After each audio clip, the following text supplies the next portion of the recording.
Welcome to the ChangeMakers podcast, produced by City Current and powered by Higginbotham. I'm your host, Jeremy Park. On this episode, we're headed to Franklin, Tennessee. We're talking about history, legacy, volunteerism and board service, community impact, faith, and so much more.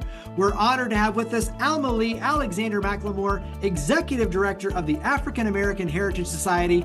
Alma Lee, how are you doing? I am doing great. Oh my goodness, you called me Alma Lee. How did you know to do that? I'm serious because I was born and raised here, and people that know me that were born and raised here in this community, they all call me Alma Lee, but I don't know how you knew.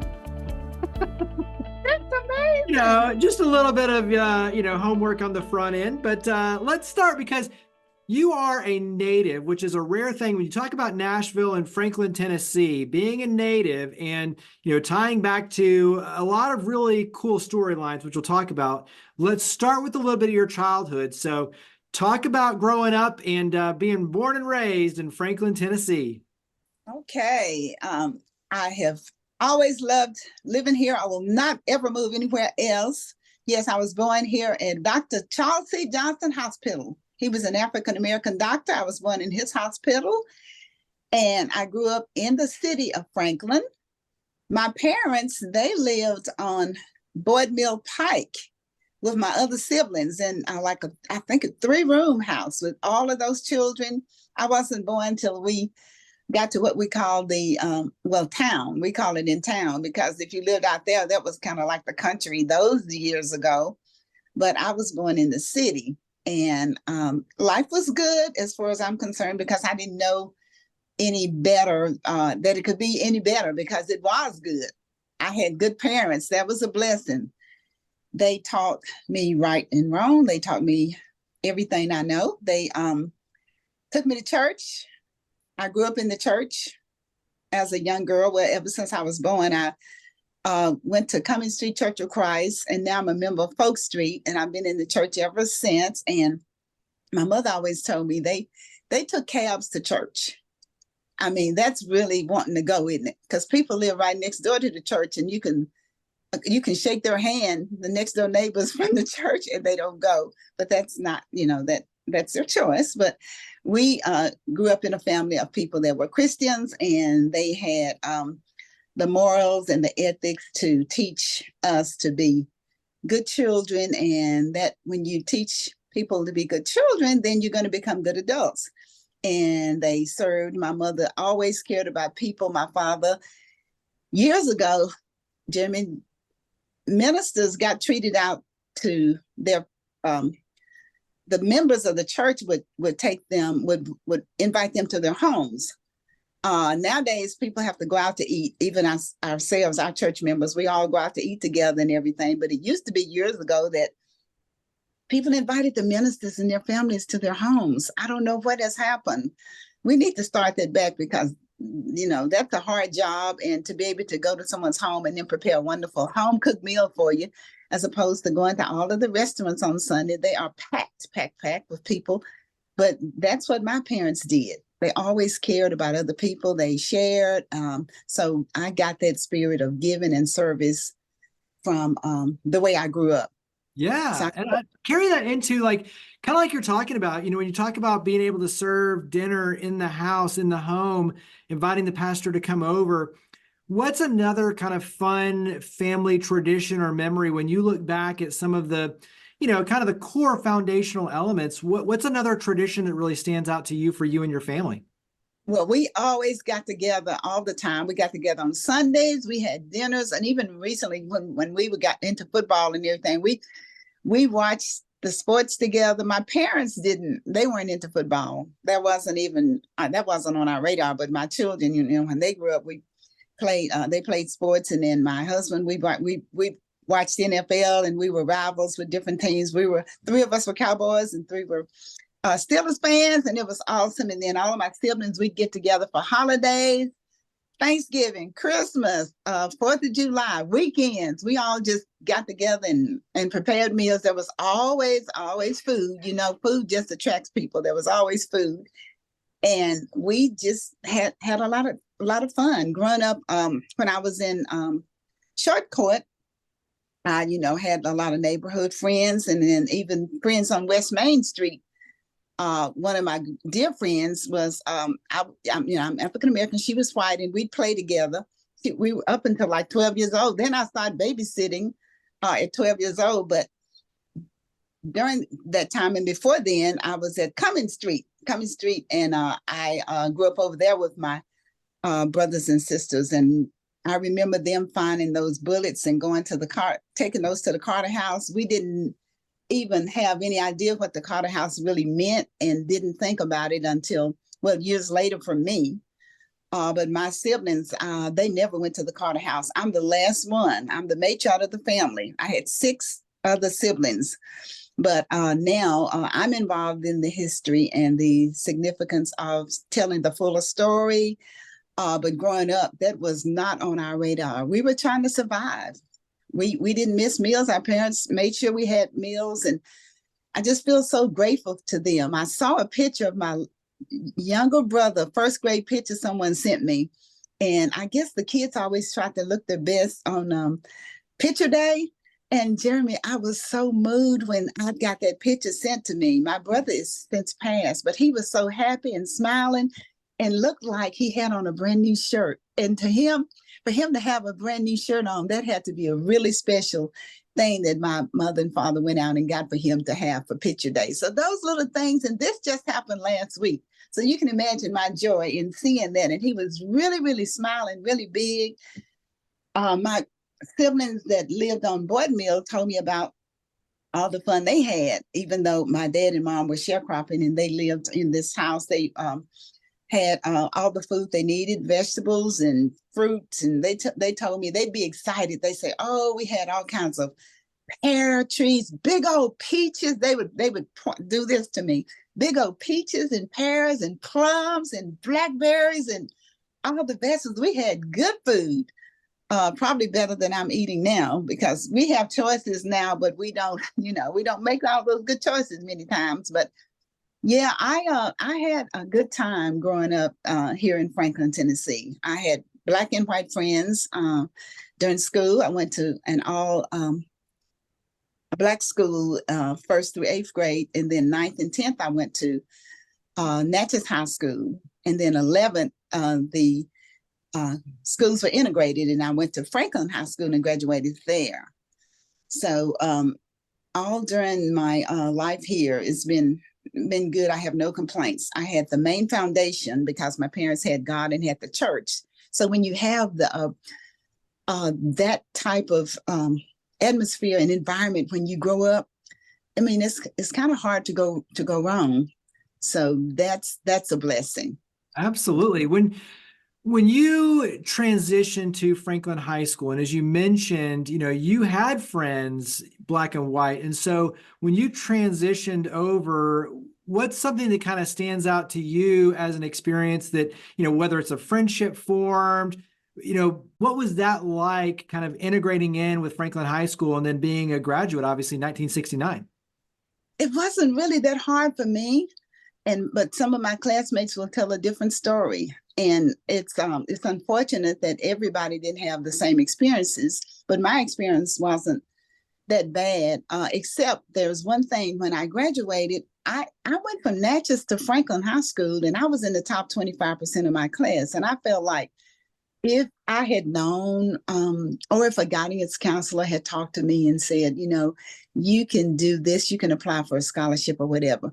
Well, I didn't have that educational background through my parents because they did not graduate from college or high school. So that wasn't something that was instilled and say, you must get your education, you must go to college. Well, first of all, they had no money and they didn't understand the process of how I could possibly get a scholarship. But I think about that, and I think about how I would have probably had an opportunity. But I did start working after I graduated, and then I went to drawings for a minute. And I got a call from someone. I started working at H.G. Hill's grocery store right behind where I lived. And one Saturday, someone came to my house and was talking to me about going to school. And I got a loan from Third National Bank my own personal loan from Third National Bank to pay to go to drawings. So those are the kind of things that you do. But I didn't really, think about the next steps of what I needed to do on my own to get that done. But I am so blessed. I have not skipped a beat. Yes, I admire people. I love the fact that we have all opportunities now to get education. And the barriers, there are money barriers still for so many people. I have grandsons now that are in college, and it is tough. But the opportunities are more and now, and people are more aware, I think, than I was at that time. But I've been so blessed to just have the knowledge and to learn things on my own and to get out there in the community and to be around people that are smart so that I can, if you're in a good environment, you're going to be okay. And I am okay. I'm telling you, I am okay. We'll talk about the community service because there's so many amazing storylines around your community service and volunteerism, but you had 30 years and you retired from the Middle Tennessee Electric Membership Corporation. Share a little bit of that when you talk about just the legacy and, like you said, kind of jumping in and, making it an amazing experience. Talk about your 38 years. Well, when I was working in H.G. Hills, one of my one of my teachers called and asked me if I would be interested in a job that to go apply for a job. And they may have been looking for African Americans. I don't know, but I will say that truthfully, I scored the highest score that year, so I can give myself credit for that. They may have been looking for an African American person to hire, but I got there and I applied for the job and I got it, and I enjoyed it. I loved it. It allowed me to meet so many people in the community because everybody has to have electricity. So working in customer service, engineering, accounting, I worked all over the place. So I met so many people. There were a couple of experiences where when I got the job, one gentleman came in and he said, I never had no dealings with no blank now, and I'm not about to start now. And that was like stunning. And I was young. That was a shocker. So we have faced different adversity situations and things like that, but you just keep on moving. You just let it roll off like water on a duck's back and say, I'm bigger than that. I can do this. We're created equally through God. And even though somebody else might think they may be better, they're not, because the little dust that God created, he started out with one man and then he created a woman. So we all came from that. So when people start thinking they're better than somebody else, they better get over it, because they're not, because we all came from the same dust. And we go back to dust. So if people don't believe that, I don't even understand that. But yeah, we're good, and we're just blessed to have worked at Middle Tennessee Electric, and then meeting all the people there, and then people seeing the service that I also performed at schools. When my kids were growing up, I would always be part of their life at school and involved with the PTO. And one of the principal at Franklin High School is the first one that told someone about me. And so it started from there. He told them that I would be really, really good to work with Habitat for Humanity. That was one. But then another one was when I was invited to be in charge of the Williamson County Emergency Relief Fund. And there are so many, Jeremy, the affordable housing, you know about that. You hear about it every day. Well, I've been on grassroots committees for that effort for years, and it's an ongoing thing. We're still trying. The Community Housing Partnership, I was there with grassroots effort. The Habitat, I was a charter member, and there were several others that we just got it started, and many of them are still going. But I won't take credit. I was just a player in the game.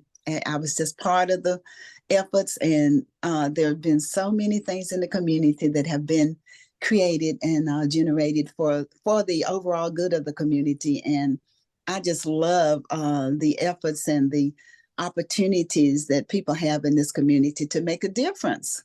And we can do this. There are so many people that can make a difference that don't realize they're just like me. I'm not anybody special. The main thing, Jeremy, I know this for a fact. This is where I get my strength. I love God. And I know he loves me, so I love myself, and that means I can love everybody else. So some people get hung up because if they don't feel good about who they are, they're not going to serve. They feel intimidated. So if you go somewhere knowing that you are loved and you're going to be okay, and then you exuberate that love, you're going to be fine. Absolutely. And I think that's a really important storyline in terms of you and your service and faith. Give us an idea, because when you talk about volunteerism, I think volunteerism is the thing that really brings the community together. It crosses over different races, religions, socioeconomic levels. It really combats polarization. When you look at why volunteerism is so needed, it's the physical service to lift, but it's also to bring our community together. When you started getting involved, what did it do for you? Kind of like, that intrinsic value in terms of bringing together the different individuals and realizing, just like you're saying, we're actually way more alike. And so when you talk about some of the things like the gentleman said to you, unfortunately, how did that kind of change your perspective around, okay, I can be a change maker, but I also can use this as a tool to bring our community together and in a powerful, positive way, really make a difference as a whole. So talk about kind of what you started to see as a volunteer that really did change kind of the way you view yourself and your community. Well, barriers were broken. I was able to interact with people I hadn't interacted with before. My parents worked for white people. They made a living, and we had food on our tables because they did. But I cannot say, well, I am not going to like white people because my parents worked for them and they didn't treat us right and all of this stuff. Well, I have to learn that we have to work together, because if you follow the Bible principles, we have to be united. We have to live in a community. The word unity is in community. So that's what we have to do. And we have to break the color barriers, the racial barriers, all of the barriers that separate us and keep us from being the best that we could be in this community. Because I'm telling you, a strand of three cords is not easily broken. I mean, it takes more than one person. It really does take a village. And I see it each and every day. And I can look at you, I can look at my brother, I can look at whoever they are, and I can love you for who you are. And I can say, would you join me on us doing something good for the good of the community and for the good of the country and the world? So that attitude. And then sometimes I sort of get puzzled in understanding it, because all of my family were not in the community like me. Everybody's not the same. You can live in the same household and have the same parents, but then you've got your own personalities. And I am so glad God made me who I am. I am so glad that he made me be able to say that I love you and mean it. Even if you mistreat me, I'm so glad that I can still do that. That really makes me happy. I think it's also, too, it's something that that you're making a difference for all the right reasons, and that becomes power, right? Like that becomes your source, where you're not then having to worry about what others say, because your focus, your due north, your North Star, your higher purpose. And I think obviously the faith is the foundation, but when you know your purpose and you're, fighting for that, you're able to push the noise aside. And I think it also, too, when you're out there living it and doing it, that attracts good energy, that attracts others who want to do the same. And so I think all the way around, these are great, important lessons just in life and obviously business and community too. Carry that into the African American Heritage Society. So let's start with a little bit about the organization, and then we'll talk obviously all about the effort. So give us some perspective on the African American Heritage Society. Okay. Well, I got involved about 2000, and Miss Mary Mills, she passed away recently, but she's an icon in Williamson County. She called me and invited me to be a part of the board, and I got involved. And I'm just not going to get on the board just to be on the board. So I got actively involved, and I'm still involved now. And it's just an amazing organization that was founded by 3 retired school teachers that were retired, and then one historian, Miss Thelma Battle, and historian Rick Warwick of Williamson County, and Mary Pierce, who was the director of the Heritage Foundation. So all of the historic treasures and all of the different things were being told about the Civil War and the Battle of Franklin and many, many historic places in Franklin that were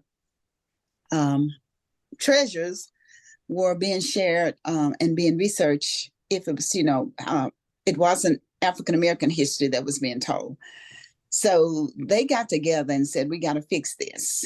And they worked really, really hard and they fixed it. They took care of it. And we had a charter organization formed in 1997 by these people. There were lots and lots and lots of people in the community, Jeremy, who supported. It wasn't just them, but they're the ones that founded it. They're the ones who went to the state, who went through all of the hard work and the paperwork and all the things you have to do to form a nonprofit. They had little things like fish fries and they had bake sales and all this stuff. Can you imagine starting off? And if you're retired, I mean, you're just supposed to be enjoying yourself, going on trips, taking vacations. And they do all this hard work to start an organization. That's why I work so hard, because I want to be able to keep this organization sustainable and bring other people in, which we've done. We've got wonderful, wonderful, wonderful people that volunteer. No man is an island again. There's, we just had a recent Super Bowl.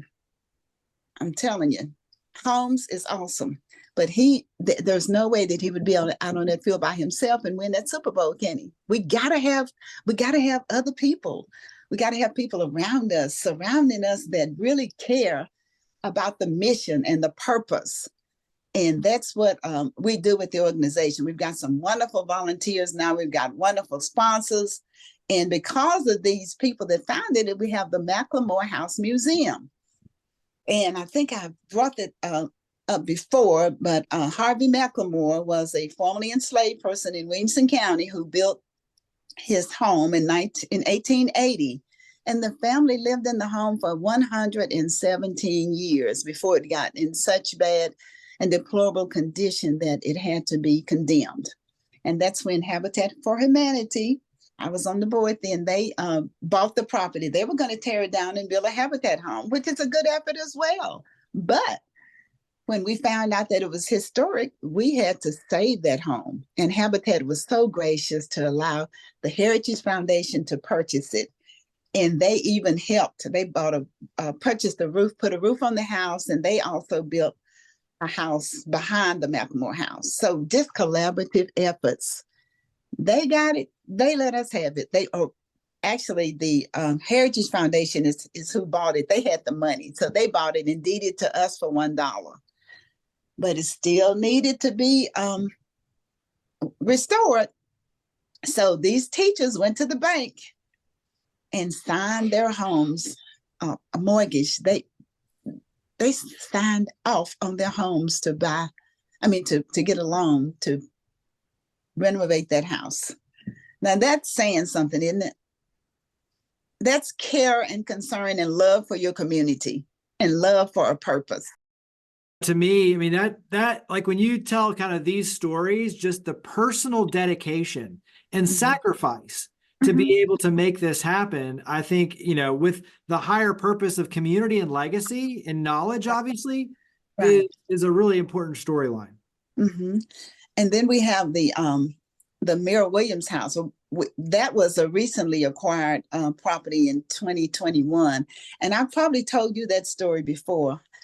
Had we acquired that property when I talked to you last? I think so, because what you're referring to, we've had you on the TV and radio shows, kind of sharing some of these storylines. This is our chance to dive in deeper, but go ahead and give a little bit of a backstory on it, just because I think we briefly mentioned it, but not necessarily like in depth. Okay, well, the McLemore house is a success. We just have to have regular open hours. We're open by appointment only right now. Then we'll start back in April. And we now have the Mill Williams house. That was also owned by a formerly enslaved person who actually sold it to another prominent figure in Franklin, A.N.C. Williams, his family. If you Google A&C Williams, he was one of the first African-American merchants in downtown Franklin, and had a restaurant, a business and a general store there even before the Emancipation Proclamation. That is profound. So his family, his son, Tom Williams, bought this property that's at 264 Natchez that we are now working on. We purchased the property on November 12th, 2021. We closed on it. The year before that, the property went up for sale. The owner actually was a member of my class, Cassandra Taylor. And she had gotten offers on the property, but she agreed to let us sign a purchase agreement to purchase the property a year later. So we had a year to buy the property, and we had no money. We had the McLemore house, but we weren't in the real estate business. We're not trying to go around buying. We don't have the money to do that. But there are several people in the community that wanted this house and knew how important it was. There were developers that wanted to buy it and build 2 homes there. It was zoned for 2 homes. Gentrification has occurred in this area. Natchez Street is one of the oldest, one of 2 of the oldest neighborhoods that were established after the Civil War. So the Bella Franklin story continues when you go right around the corner from the Carter House, and you have this established African-American neighborhood that the Carter family that were in the basement of the Carter House during the Civil War, their families were in that neighborhood. And one of the most recent things that occurred, the oldest member passed away a few months ago. And we honored her at our black tie, Jeremy, because I honored her posthumously. We honored her family because she was blind, and she was, I think, 83 years old, but she was at home calling our local radio station every day, giving news, talking about birthdays, anniversaries, weddings, church events. She was serving from her house as a blind descendant of the Carter family. Is that not profound? So she was honored at our black tie on February the 3rd. So those kind of things, you cannot make up the significance of how important these stories are. And that's why we love continuing to share those. But anyway, back to the Mayor Williams house, and I jumped from that, but it's the same neighborhood. It's the Natchez Street neighborhood that's very, very significant to the history of African Americans in Williamson County. But we're working on that house right now, and we didn't have the money, and we had the contract, and we said we would have it in 6 months. That was my thing as the president. I said, we're going to have it in 6 months. But we were blessed to get the money in a month and a half. That's impressive. From May 1st. It also shows like your leadership, but your connection to community, doing the right thing for all the right reasons, and and the higher purpose, right? And I think Carrie got into why, and I hate to say that we have to even have this conversation, but why is this so important? So when you look at preserving the history, the legacy, these buildings, like for the future generations, why is this so important, not only to you personally, but to the community? Well, can I go back just for a second? Because I don't know how much I told you before, but this is so significant. We had that year to buy that property, but when we said that we were going to do it in 6 months, I got a call on Juneteenth, Jeremy, on Juneteenth, that we were going to get $500,000. But then when I went to talk to the person that was going to donate, the donor, she gave us $1 million. So to me, prayer is powerful. Belief is powerful. People thought it was a pie in the sky. That little organization that don't have staff, don't have anything, don't have any money, how are they going to do this? They can't raise that money. And I'm sure developers were just sitting, waiting to, to say, oh, we got that property, because they're not going to raise that $1 million, because it was $699,000. But that I had to go back to that, because that's belief and faith. And people that don't believe, I'm sorry for them, but we're going to continue to believe, and we're going to have that house at 264 Natchez, it's going to be a heritage and cultural center for the community in one of the most prominent African-American districts in the community. And the place where the McLemore House is the Hard Bargain neighborhood. It's the same thing. It was established after the Civil War. But it is important that we continue to share this and for the young people to see and to know that there's nothing you can do, but you need to know your history. You need to know the heritage. We need to know and to continue to tell the stories because they matter. And we don't want to do this. We don't want to repeat history.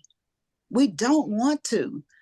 And some of the things, Jeremy, that we're sharing, people don't like to hear a lot of those things, but it's important because we want to make sure that we do the right thing. And it's important, the history is. Give me one more, because you serve on a lot of boards. You've served on a lot of boards. You do a ton of volunteering. I mean, just like we're talking about, give me one other one that stands out to you and puts a smile on your face with, a different nonprofit serving. What's another one that puts a smile on your face for the impact and your ability to serve and make a difference? Yeah, well, the Habitat for Humanity was just amazing. I was on that board for 20 something years, and to be able to have a home, provide a home for someone who otherwise would have thought that they couldn't do it, that was the best thing for me. And I had a family of my own. I was married. I had children that had activities after school, and they had homework, and I had to take care of feeding.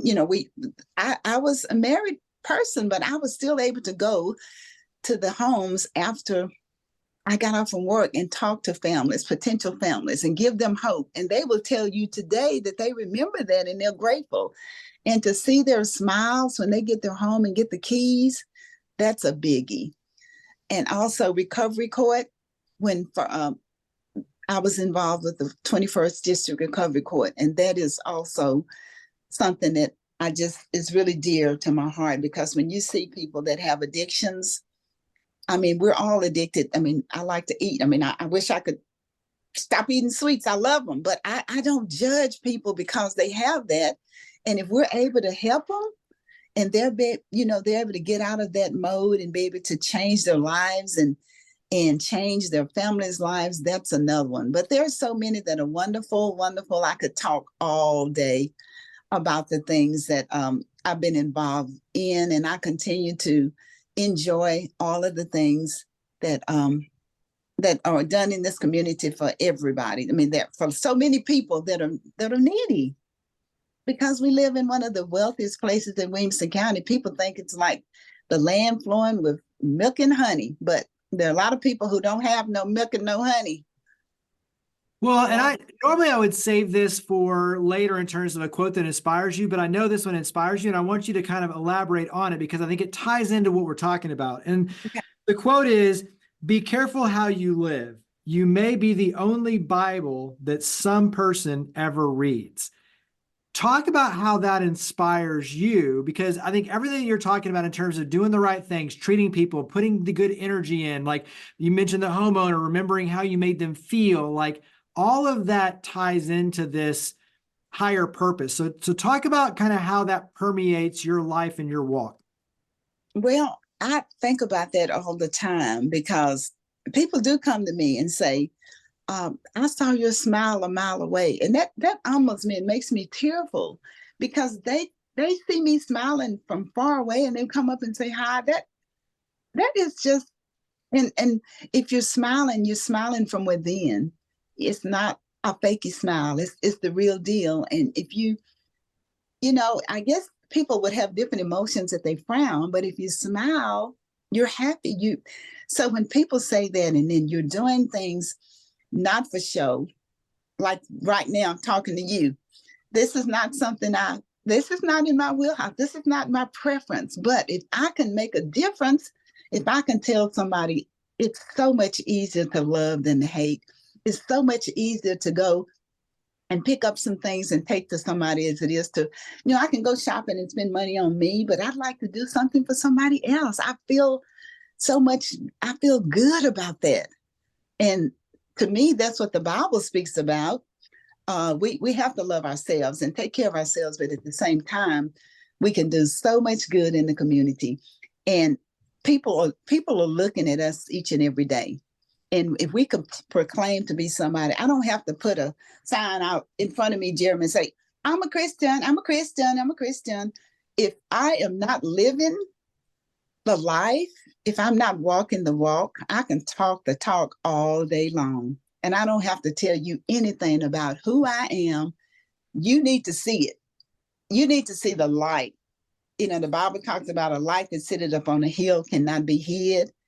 And I pray that each day that, Lord, let me be a light. Let me be a light to somebody. Let me make a difference to them. Let me make them feel better. If they're sad, let me make them happy. If they're troubled, let me make them feel less trouble. Let me be or do something that can make them feel better at that moment. And every moment is a moment. When we get up every morning and we meet people, that's an opportunity. Am I right? Absolutely. That is an opportunity.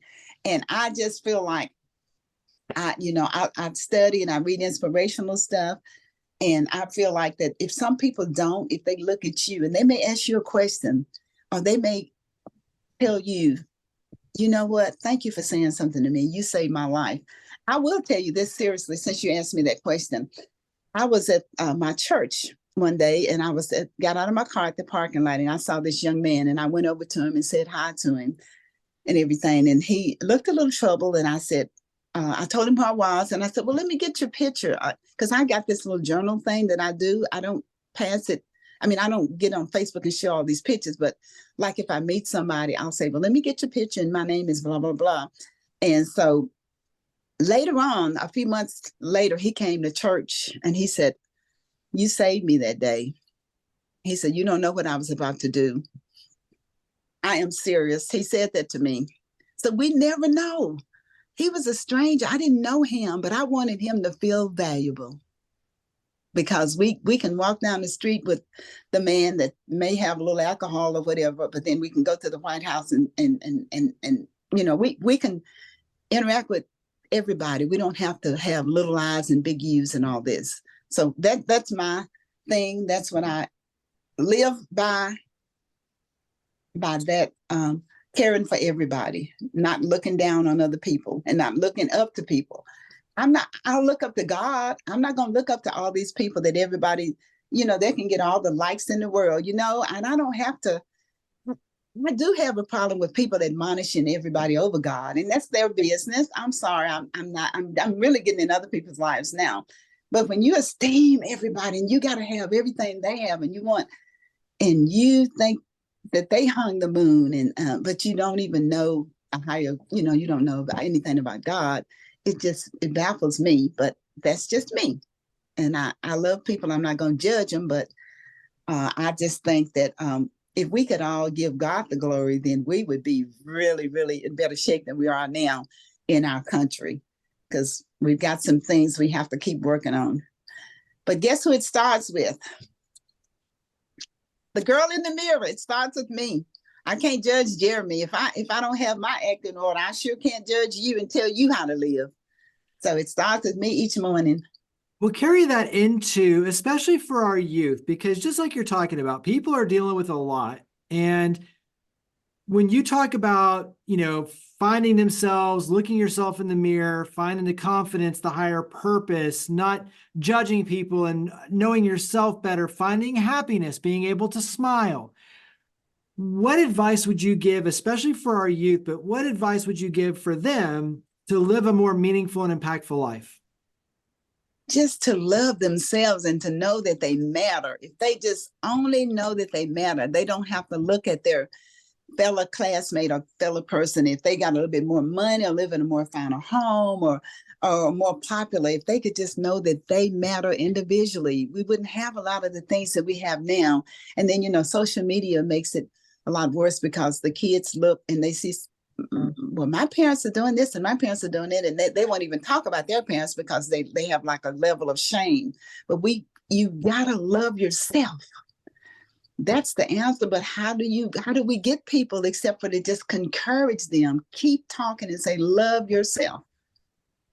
And I was thinking the other day, well, so, when we meet people, Jeremy, we meet new people, and people come to you and they say, what do you do? Generally, right? And I was telling somebody, the next time somebody comes to me and say, what do you do? What do you do? I'm going to say, I love people. That's kind of different, isn't it? It is short, sweet, simple, and yet powerful. It's what you do. I love people. It's very powerful. It's very. Yes, we have ambitions and we have goals and we have all of these things that make our life wholesome. But that one little thing that we can do, if we are able and mentally strong, just love and just feel good about who you are. That's the big thing. And I practice it and try to tell young people and try to encourage young people as well. Because like I said, I've said before, my parents, they passed away. They didn't own a car. They didn't own a home. And I am fine. I am so blessed right now. And I have a wonderful family of relatives, and we're just blessed. So I just want to just send the message out there to just love your neighbor. And yes, I am my brother's keeper. We are our brother's keeper.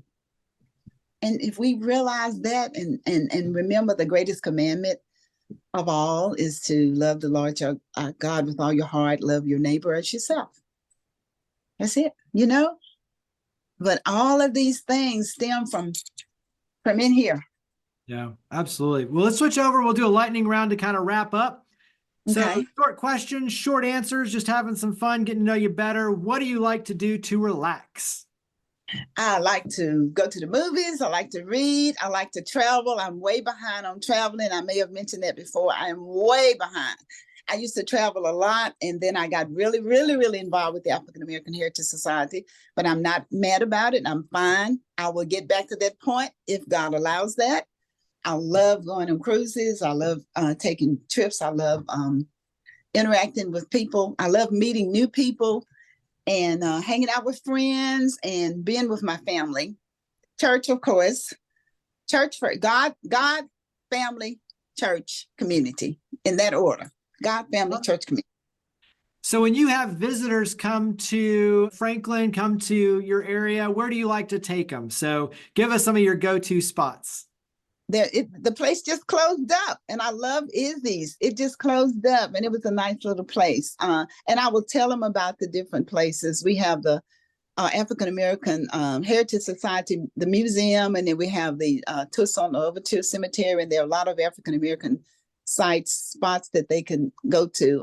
We would love to have a soul food restaurant here, because we've had people come and they say, well, where's a good place to have where's a good place to eat with soul food restaurant? And we're hoping that that'll happen one day. But there's so many places in Franklin. I'm actually behind. I live very close to the factory. So the factory in Franklin is undergoing a lot of renovation, and it is becoming the hangout spot. It is so many people over there, and they have Hattie B's chicken now. So I tell people about that. And then the theaters, we got the Franklin Theater, we've got the theater in Cool Springs, so based on the things that I like to do, and I don't do a lot of Nashville unless I may go to a play every now and then, but I don't do a lot of things in Nashville anymore because I don't even know how to drive around in Nashville. I'm just going to be honest. It's changed so much, but it's good. It's all good. I can always. You mentioned the cruises, but when you're going out of the area, where do you like to visit? So it can be, all over the U.S. or all over the world. What are some go-to favorite vacation spots? Well, I was going to Hawaii when COVID hit, and we had to cancel, and I had to get my money back. And then I had surgery. They went on trips that I didn't get to go on, and I want to be able to go. The group that I would like to travel with, they've been to Italy, they've been to Greece, they've been to lots of places internationally that I haven't been, and they go in groups and they have a ball. So I want to get to that, but since I had the shoulder surgeries, I wasn't able to. So I enjoyed that, and then going. Of course, we've been to some of the places many times, like Florida and DC, and I went to New York once, and it was so many people. It was so many people, and I'm thinking, why am I hanging out on this subway at 1 o'clock in the morning? I need to be. This is scary because I've seen too many movies, you know. And I like the Broadway plays. That was fun. So I just like having a good time, and I like just hanging with friends. But I don't have a lot of friends that are not from this area that come in to visit. I do not. But, What's a recent movie or TV show? What's something you've watched recently on TV? The movie I watched, I went to see The Color Purple, and that was a good movie that I watched. And then recently on TV, let me think. I like watching the America's Got Talent. I like to see that in American Idol. And oh well, you don't know this side of me. Oh my goodness. Why, how in the world did I leave it out? Sports. I love football. I love football. And I'm into basketball now, but I love football because growing up, my brother was a Dallas Cowboy fan. And then when I married, my husband was a Pittsburgh Steelers fan, and my oldest son. My youngest son, my brother, and I were Cowboy fans. So we had a good, wonderful rival. And I think I'm one of 5 people in Franklin, Tennessee that like the Cowboys. I mean, I've got the little cowboy thing on my keychain, and if somebody sees it, you know, they either like, oh, you like the Cowboys, or like, I may find a few that like the Cowboys, but I will always be a Cowboy fan. I'm a Titan fan as well. But if the Cowboys and the Titans were playing each other in the Super Bowl, I would be for the Cowboys. And I know everybody that's going to hear this, they won't like me anymore. They may have liked me from the beginning, but I'm just going to be honest. If you don't like me because I'm a Cowboy fan, I'm sorry.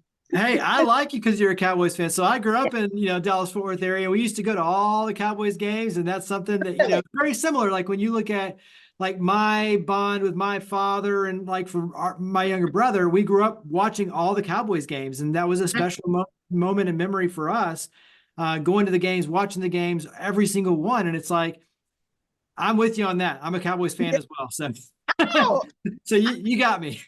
Yeah, I like and I actually play fantasy football, and you won't be, I have to tell this too. My son has a barbershop in Franklin, and so I'm a member of a fantasy league, and so my team name is Terminator. So when I first got involved in the fantasy football thing, I was winning. I was beating all these people, and these guys come in. Who is this Terminator? He said, y'all let my mama beat y'all. That's awesome. Isn't that awesome? You know what you're doing. Yeah, I tell you, it was it's a lot of fun. I love it. I love the football, and basketball is okay.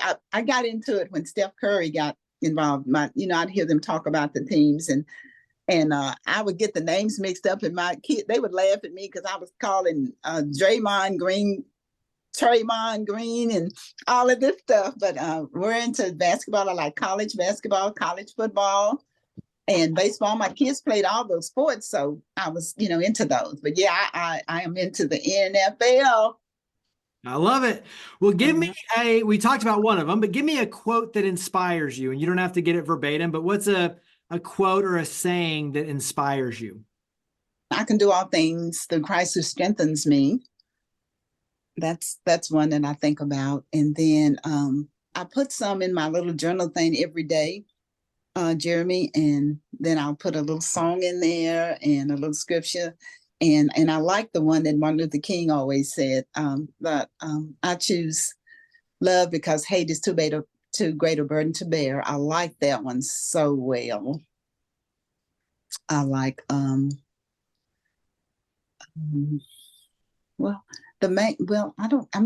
can't think of one. And I have some of my own that I think about, but at this moment I can't think of the best one. I'll have to work on that. You've already given me 2, so that's good.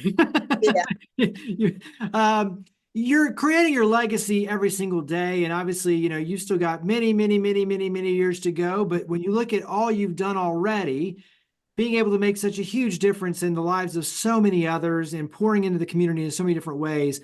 What do you hope that your legacy is for you personally, for your family, for the organizations you've had a chance to serve? What do you hope your legacy is?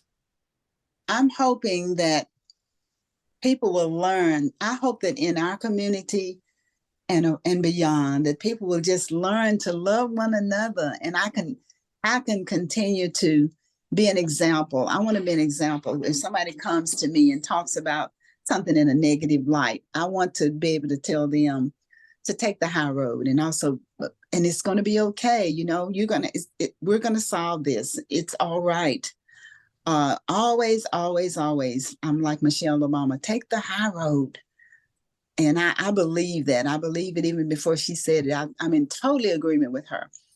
And sometimes people think that if you take the high road, you're soft. I'm not soft. I may appear to some people, but I am only trying to do what I'm supposed to do. Because like people said, even my son said this. He said, people always worry about living their best life, but what about your next life?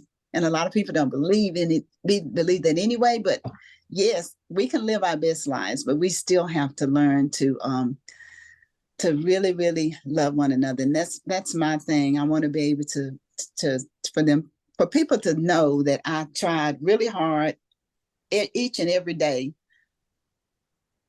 doing things that they don't know about behind the scenes. People have no idea, really. And it's okay. It's okay.